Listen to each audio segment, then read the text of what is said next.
Ito yung lagi kong sinasabi na di biro ang trabaho ng isang MC taxi driver. Sobrang napakadelikado talaga sa lansangan. Di mo alam kung kailan ka maaaksidente. Kaya lagi siguraduhin nakalock ang helmet.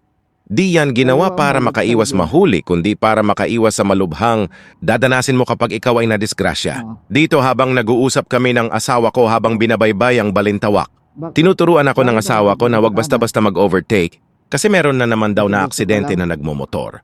Piniprepare niya ako lagi upang lagi maging aware sa kalsada. Dahil sa usapang awareness na yan, hindi ko napaghandaan ang pusa sa gitna ng EDSA. Uy, puto, may aso. Okay ka lang, madam? Nabangga kami ng pusa. Putang inang pusa eh. Okay ka lang, madam?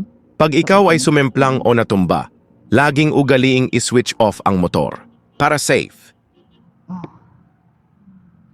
Nabangga kami ng pusa. Nabangga ng pusa, Paps. Nabangga ng pusa. Okay ka lang, madam? Wala kang sugat? Tagas ang potang niya. Ewan ko, ano ba nangyari kuya?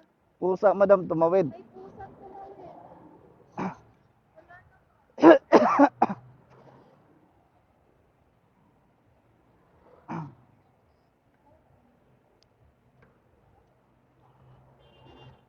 Hindi na ko ano.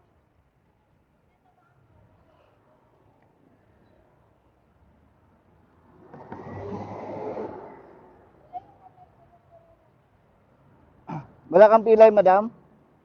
Buti na lamang at di malubha ang tinamo namin sa aksidente. Pasalamat pa din, Lord. At hindi kami nabangga ng mga kasunod naming mga sasakyan. Ha? Tara, madam. Ano na? Sorry po sa pasahero ko.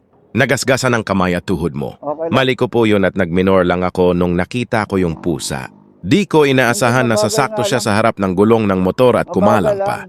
Sa mga chismoso at chismosa dyan, mag-comment lang kayo kung gusto nyo malaman kung nireport ko ba kay Joyride at kung anong mga dapat gawin sa ganitong mga senaryo. Ride safe lagi mga lodi, ingat!